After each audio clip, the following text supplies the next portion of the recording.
IT job కోసం try చేస్తున్నారా? Coding tutor లో ట్రైనింగ్ తో పాటు స్టైఫండ్ అండ్ 100% జాబ్ గ్యారంటీ. నమస్తే, వెల్కమ్ టు సుమన్ టీవీ. నేను మీ సాయి. తెలంగాణ రాష్ట్రంలో ముఖ్యంగా హైదరాబాద్లో హైడ్రా చేస్తున్నటువంటి కార్యక్రమాలతో ఒక్కసారిగా రాజకీయం మరింత హీట్గా మారినటువంటి పరిస్థితి. ఎవరిని వదలము, ఏ పార్టీ వాళ్ళని వదలను, నా కుటుంబ సభ్యులైన వదలమంటూ ముఖ్యమంత్రి రేవంత్ రెడ్డి ఇచ్చినటువంటి క్లారిటీతోటి హైడ్రా మరింత స్పీడ్గా వెళ్తున్నటువంటి పరిస్థితి. హైడ్రాకి బ్రేకులు లేవా? ఏ కట్టడమైనా కూల్చేందుకు సిద్ధంగా ఉందా? దీనికి సంబంధించి మనం మాట్లాడుతూ మనతో పాటు పొలిటికల్ అనలిస్ట్ చంద్ర శ్రీనివాస్ గారు ఉన్నారు. సార్ నమస్తే. సో హైడ్రా కన్వెన్షన్ కూల్చివేత తర్వాత అసలు ఎవరి మాట వినదు హైడ్రా అనేటువంటి ఒక సంకేతాన్ని ఇచ్చింది. బట్ ఆ తర్వాత నుంచి అంత పెద్దగా మరలా ఎక్కడ యాక్షన్ తీసుకుని చిన్న చిన్నవి కూల్చేస్తున్నారు, కానీ అంత భారీ ఎత్తున పెద్ద వ్యక్తుల కూల్చివేతలు అయితే జరగలేదు. సో హైడ్రాకి ఎవరైనా బ్రేకులు వేస్తున్నారా, లేకుంటే అదే స్పీడ్తో ముందుకు వెళ్తుందా? బ్రేకులు ఎక్కడ కనపట్లేదు, కాకపోతే అతి చూసి వ్యవహరిస్తున్నారు. చట్టపరమైన చిక్కులు, న్యాయపరమైన అవాంతరాలు ఎదురవ్వకుండా సిస్టమేటిక్ వెళ్తున్నారు. ఒకటి హ్యుమానిటేరియన్ కౌంటర్స్ కూడా చూస్తున్నారు. ఒకవేళ స్కూల్స్ లేదా కాలేజీలు ఉన్నాయి కనుక అంటే కనుక వాళ్ళ యొక్క అకాడమిక్ క్యాలెండర్ దెబ్బతినకుండా అతి చూసి టైం ఇచ్చేసి కూలగొడతామంటున్నారు. ఇక్కడ నిన్న మీరు అన్నట్టండి ఈ స్పీడ్ ఎలా ఉందంటే, మనకి ఫాస్టెస్ట్గా ఇప్పుడు శతాబ్ది ఎక్స్ప్రెస్ లాగా ఫాస్టెస్ట్ ట్రైన్ అని చెప్పేసి మనం అనుకుంటాం. వందే భారత్ ఎక్స్ప్రెస్ వచ్చింది ప్రదేశ్లో. ఆ విధంగా ఒక లైన్, ఒక రూట్ మ్యాప్ అనేది క్లియర్ కట్గా హైడ్రాకి డిసైడ్ అయిపోయారు. దానికి యంత్రాంగం, మీరు అన్నట్టు ముఖ్యమంత్రి గారు నేను డిసైడ్ ఎటువంటి అపోహలు నమ్మొద్దు, ఇది హైడ్రా స్పీడ్ ఎక్కడ కూడా తగ్గదు, ముందుకెళ్తుంది. చివరికి నా కుటుంబంలో ఎవరైనా ఉన్నా నాకు చెప్పండి, నేనే దగ్గరుండి కోరుకుంటాను. ఆల్రెడీ నోటీస్ ఇచ్చానంటే ఒక వార్త వస్తుంది. రేవంత్ రెడ్డి గారు తమ్ముడు ఉన్నటువంటి అద్దె ఇల్లు అయినప్పటికీ కూడా ఆ ఇంటికి నోటీస్ ఇచ్చారంటే డైరెక్ట్ ఆయన అద్దెకున్నా ఏదున్నా కానీ నోటీస్ ఇచ్చినప్పుడు ఆ ఇంటి యజమాని ఎవరో వాళ్ళు తప్పదు వాళ్ళకు, ఎందుకంటే దాని పరిధిలో ఉంది కాబట్టి. Rule is rule for all. అందులో పట్నం మహేందర్ రెడ్డి గారు చెప్తున్నారు, చాలా చక్కగా హైడ్రా పనిచేస్తుంది, అవసరమైతే నాది ఉంటే నాది కూడా కొట్టేసాను అంటున్నారు. ఇప్పుడు ఎవరికి వాళ్ళు ఇక్కడ ఏంటంటే బీజేపీ లేదు, కాంగ్రెస్ లేదు, టీడీపీ లేదు సార్. క్లియర్గా క్లారిటీ ఉంది. హైదరాబాద్ని సుందర నగరంగా తయారు చేసుకోవాలి. ప్రపంచవ్యాప్తంగా పెట్టుబడులంతా హైదరాబాద్ రావాలి అంటే, ఐటీ పరిశ్రమ దినదిన ప్రవర్ధమానం ఎలగాలంటే, లక్షలాది మంది ఉద్యోగాలు కావాలంటే హైదరాబాద్ బాగుండాలి. హైదరాబాద్ బాగుండాలంటే ప్రకృతి సమతుల్యం ఉండాలి, చెరువులు నీళ్లు ఉండాలి, సాగునీరు తాగునీరు ఉండాలి, చెరువు రోడ్లు కాలువలు అవ్వకూడదంటే డ్రైనేజ్ సిస్టమ్ మీద అక్రమ కట్టడాలు, నాలాల మీద కట్టడాలు, పార్కుల్ని ఆక్రమించుకోవటాలు ఇవన్నీ కాదు కదా. ఇప్పుడు హైదరాబాద్లో ప్రతి ఒక్కడు 3,000 4,000 ఉద్యోగం సంపాదించేవాడు కాడి నుంచి 4 లక్షల వరకు హ్యాపీగా ఉంటాడు. వాతావరణం బాగుంటుంది, డెక్కన్ ప్లాట్లో ఉంటుంది, అందరిని హక్కును చేర్చుకునేది. ఇప్పుడు ట్రాన్స్పోర్ట్ ఫెసిలిటీస్ కూడా చూడండి, ప్రపంచం అంతా హైదరాబాద్కి ఎందుకు చూస్తుంది. కానీ దశాబ్దాల నుంచి ఏంటంటే ఆక్రమణలకి గురయ్యి కుచించుకుపోయింది హైదరాబాద్. దీన్ని అరికట్టకపోతే ఎక్కడో చోట ఎవరొక్క చోట అడ్డుకట్టేయాలి. దానికి బీజం వేసి ఒక నడుము బిగించింది రేవంత్ రెడ్డి గారు అని చెప్పుకోవాలి. దానికి తోడు సమర్థవంతమైన ఆఫీసర్ని హైడ్రా కమిషనర్ రంగనాథ్ గారిని అపాయింట్ చేయటం. ఆయన రూల్ ప్రకారం వెళ్తాడు, ఎవరికి భయపడే వ్యక్తి కాదు. ఆ దిశగానే మొన్నటి వరకు 40 కట్టడాలు దాదాపుగా మొదట పల్లం రాజు గారితో స్టార్ట్ అయ్యి కాంగ్రెస్ పార్టీ సీనియర్ నాయకులు, మిగతా బీజేపీ లేదు, కాంగ్రెస్ లేదు, ఎవరినైనా కూలగొట్టేస్తున్నారు. మానవతా దృక్పథంతో ఏదైతే స్కూల్ పిల్లలు కాలేజీలు తప్పితే ఇక్కడ సల్కం చెరువు ఉంది, ఫాతిమా మెడికల్ కాలేజ్, తర్వాత ఫాతిమా ఓవైసీ ఉమెన్స్ కాలేజ్, ఇట్లా 2016 నుంచి 2021 వరకు ముఖ్యంగా బీఆర్ఎస్ ప్రభుత్వంలో ఈ కట్టడాలు జరిగినాయి. ఎప్పుడు లేని విధంగా 10 సంవత్సరాలు వారు పరిపాలించారు కదండి. ఈ 10 సంవత్సరాల లాస్ట్ 4 ఇయర్స్లో విపరీతమైన కట్టడాలు, ఎక్కడ చెరువులు, ఇది సుందరవనం, తర్వాత ఈ పార్కుల్ని అభివృద్ధి చేస్తామని చెప్పి దాని మాటున చాలా అన్యాయానికి, అది ఆక్రమణకు గురైంది. అది నువ్వు నేను అని లేదు, తన మనం లేకుండా చేశారు, అడ్డు ఆపు లేదు, మళ్ళీ మేమే వస్తామనే ఆలోచనతో ఆ విధంగా ఎక్కడ ఖాళీ కనపడితే జాగా ఆక్రమించుకుంటారు. దాన్ని ఇప్పుడు డెఫినెట్గా ఫస్ట్ ఏంటి, జంట జలాశయాలు, ఉస్మాన్ సాగర్, హిమాయత్ సాగర్, ఇది నీళ్ళు అందించాయి. ఆ రోజు మోక్షంకొండ విశ్వేశ్వరయ్య గారు ఈ యొక్క వరద నీటిని కట్టడి వేస్తే ఈ జలాలు నగరానికి అందుబాటులో ఉండే ఉద్దేశంతో ఆయన ఇంజనీర్ గారు ఆయన ముందు చూపుతో చేసిన పని. వీళ్ళు ఏం చేస్తున్నారు, ఇప్పుడు దాదాపు 11,000 కట్టడాలు ఆ గడ్డిపేట పరిసర ప్రాంతాలు జంటనగర జలాశయాల చుట్టూ అక్రమంగా ఫామ్ హౌస్లు కట్టుకుంటే దాంట్లో వ్యర్థాన్ని వీళ్ళు వదులుతున్నారు. ఆ వ్యర్థంగా వదిలిన నీరుని హైదరాబాద్ సరఫరా అవుతుంది. అది ఎంతవరకు కరెక్టు? అది కరెక్ట్ కాదు కదా. దాన్ని ఫస్ట్ హైదరాబాద్ని మొత్తం కంప్లీట్గా చేంజ్ చేస్తూ ఉన్నాడు. ఆ దిశగా ఫుల్ పవర్స్ ఇచ్చారు.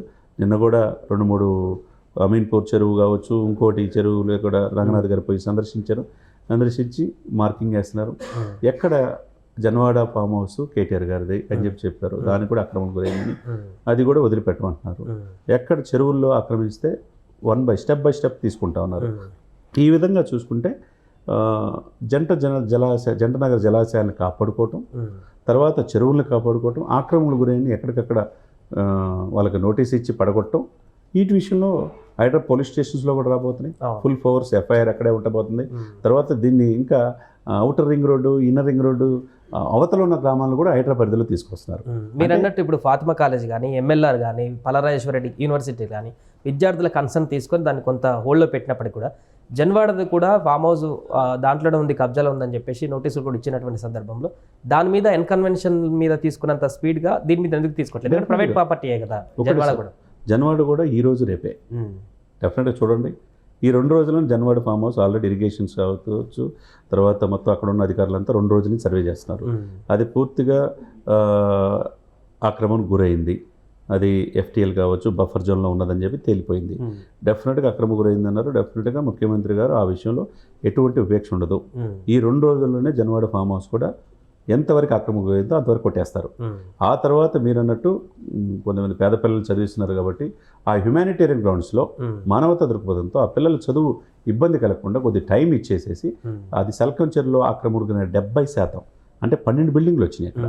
మజ్లిస్ పార్టీ వాళ్ళు అక్బరుద్దీన్ ఓవైసీ కానీ వీళ్ళు ఆక్రమించి, రాజా సింగ్ కూడా బీజేపీ నుంచి కూడా పూర్తి సపోర్టు, ఎక్కడ ఉపేక్షించారు, జేసీబీలో అవసరమైతే అంటున్నారు. కాబట్టి ఇక్కడ ఏంటంటే ఎవరిని ఇక్కడ పార్టీలు కాదు, పార్టీల యొక్క ఇది తీసుకురావద్దు దీంట్లో. హైదరాబాద్ అభివృద్ధి నెక్స్ట్ మనతో పాటు మన బిడ్డలకి మంచి జనరేషను, మంచి ఆక్సిజన్ ఇవ్వాలి, మంచి వాతావరణం వేయాలనే ఆలోచనతో రేవంత్ రెడ్డి గారు తీసుకుంటుంది. ప్రతి ఒక్కరు అప్రిషియేట్ చేస్తారు. దాంట్లో భాగంగా నారాయణ గారు కూడా చూడండి, నిన్న ఆంధ్రప్రదేశ్లో హైడ్రా అంటే వ్యవస్థ ఆంధ్రప్రదేశ్లో కూడా కావాలి అంటున్నారంటే, అంటే చుట్టుపక్కల అదే కాకుండా ఎమ్మెల్యేలు అందరూ కూడా వినత పత్రాలు ఇచ్చి ముఖ్యమంత్రి గారికి ప్రతి జిల్లాలోనే హైడ్రాని విస్తరించమంటున్నారు. అంటే ఇది ఎంత ఇది వచ్చిందంటే ఈ 1 మంత్లో సామాన్య మానవుడికి ఒక ఊరట. ఇప్పుడు కష్టపడతారు సార్, భవిష్యత్తును కాపాడుకునేటువంటి ఒక ప్రణాళిక అనుకోవచ్చు. డెఫినెట్గా ఇప్పుడు కసితో ఉంటారు, ప్రతి ఒక్కరు రూపాయి పోగు చేసుకొని ఇల్లు కొనుక్కోవాలనుకుంటారు సార్. అది పూర్తి కాకముందే ఆక్రమణలు గురవుతూ ఉంటే కోట్లాది రూపాయలు ఈ రెక్కలు దొరికి ఈ భూములు అట్లా ముందుకెళ్తూ ఉంటే వాళ్ళ చేతిలో 10 to 20% ఉన్న ఆ ధనికుల చేతులతోనే 100 ఎకరాలు ఇలా ఆక్రమించి గురై ఉండి మ్యూటేషన్ చేసుకుని అన్ని చేసుకుంటుంటే ఎంతవరకు సమంజసం? దీంట్లో చిన్న సమస్య కూడా ఉంది శ్రీనివాస్ గారు. అంటే చాలామంది అమాయకులు, మధ్యతరగతి వాళ్ళు తెలియక ఎవరు అమ్ముతే కొనుక్కున్నటువంటి ప్లేసెస్ కూడా ఉంటాయి ఆక్రమణకు గురైనటువంటి. ఎంతో కష్టపడి జీవితాంతం కష్టపడి 30,000-40 లక్షలు పెట్టి కొనుక్కున్నటువంటి ల్యాండ్ ఇప్పుడు ఆక్రమణ అని చెప్పేసి వాళ్ళని కూల్ చేస్తే వాళ్ళు జీరోకి పడిపోయేటువంటి అవకాశం ఉంటుంది ఆ మధ్యతరగతి వ్యక్తులు. అలాంటి వాళ్ళకి ప్రభుత్వం ఏమన్నా ఇనిషియేటివ్ తీసుకుంటారు? అది కూడా ఏంటంటే మధ్యతరగతి ప్రజలు అంత తెలియక ఇచ్చారు. వాళ్ళకి ఆల్టర్నేట్ చూపించి వాళ్ళకి ఏ విధంగా దీన్ని సరే తెలుసో తప్పు జరిగిపోయి కొనొచ్చు, వాళ్ళు ఏంటంటే వాళ్ళ జీవితకాలం సంపాదించిన డబ్బులతో కొంటారు తక్కువ రేటుకి వచ్చిందని.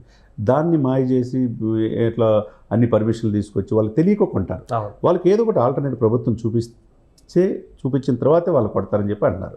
అంటే ముందు యొక్క ప్రణాళిక ఏంటంటే హైదరాబాద్ది చెరువులు ఆక్రమించుకున్న వాళ్ళని, తర్వాత జంట నగరాలకు జలాశయాలను అందించే గడ్డిపేట పరిసర ప్రాంతాలు కావచ్చు, ఈ 10,500 చదరపు కిలోమీటర్ విస్తీర్ణంలో ఎక్కడైతే చెరువులు, నాలాలు, కుంటలు ఆక్రమించుకొని ట్రాఫిక్ కావచ్చు ప్రకృతిని విధ్వంసం చేస్తున్నారో వాళ్ళని మాత్రం ఉపేక్షించేది లేదు. ముందు హైదరాబాద్ పరిరక్షణ అంటున్నారు, చెరువులు వెతుకుతారు. ఆ తర్వాత స్టెప్ బై స్టెప్ వచ్చిన తర్వాత మీరున్నట్టు సామాన్యులు అపార్ట్మెంట్ కొనుక్కునే వాళ్ళు వాళ్ళని ఏదో ఒకటి ఆల్టర్నేటివ్ వాళ్ళకి రాజీవ్ గృహ అని చెప్పి చాలా ఉన్నాయి. ఆ విధంగా ప్రభుత్వం ఇచ్చి వాళ్ళకి అన్యాయం జరగకుండా, ఎందుకంటే సామాన్య మానవుడికి అన్యాయం జరగకూడదు.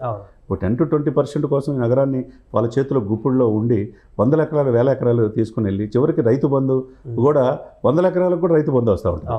ఇవన్నీ కూడా కట్టడి వేసి ఒక మంచి సుపరిపాలన దిశగా హైదరాబాద్ని నవనగరంగా నిర్మించడానికి మనస పుత్రిక లాంటి ఆయన పేరు ఆయన నోటి నుంచి వచ్చింది కాబట్టి అసెంబ్లీలో కూడా చెప్పారు కాబట్టి రేపో మాపో ఆర్డినెన్స్ రూపంలో వస్తుంది. ఇప్పుడు హైడ్రా అనేది ఓన్లీ చెరువుల పరిధికి సంబంధించిన వరకు కట్టడాలనే గుర్తిస్తుందా? మూసీ నది పరివాహక ప్రాంతాలు మొత్తం కూడా గుర్తిస్తుంది? ఎందుకంటే మూసీ రివర్ ఫ్రంట్ అంటే గతంలోనే ముఖ్యమంత్రి గారు ఒక ప్రత్యేకమైనటువంటి ప్రాజెక్టు దీనికి ఉంటుందని చెప్పారు. సో దానికి సపరేట్ ఏమైనా తీస్తారా? హైడ్రా పరిధిలోనే అవి కూడా తీస్తారా? వరకు అది సపరేట్ అండి. దానికి సపరేట్గా కమిషనర్ వేశారు, సీనియర్ ఐఏఎస్ ఆఫీసర్ వేశారు. మూసీ నది పరివాహక ప్రాంతాలని అక్కడ ఆక్రమణలు గురైన తీసేయటం, వాళ్ళకి పునరావాసం కల్పించడం, మూసి ప్రక్షాళనకి అది ఇతర దేశాలు కూడా వెళ్ళి అలాగే రేవంత్ రెడ్డి గారు సీఎం అయిన తర్వాత 2 times వెళ్ళారు.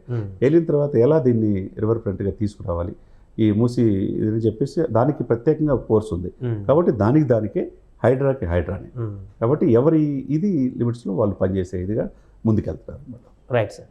అది మొత్తానికి హైడ్రా అయితే ప్రస్తుతానికి హై స్పీడ్ జెట్ లాగా కొనసాగుతుంది హైదరాబాద్ వ్యాప్తంగా. ఇలాంటి కట్టడాలు ఉన్నా, ఎవరి కట్టడాలు ఉన్నా, ఎంత పెద్ద వ్యక్తుల కట్టడాలు ఉన్నా కూడా ఉపేక్షించమంటూ ఇప్పటికే రంగనాథ్ గారు వెల్లడించడం జరిగింది. అదే రకంగా దూకుడుగా వెళ్తూ నోటీసులు అంటిస్తూ కట్టడాలను కూల్చివేసేటువంటి దిశగా ముందుకు వెళుతుంది. సుమన్ టీవీలో మీ పర్సనల్ అండ్ బిజినెస్ ప్రమోషన్స్ కోసం కింది నెంబర్కి కాంటాక్ట్ చేయండి.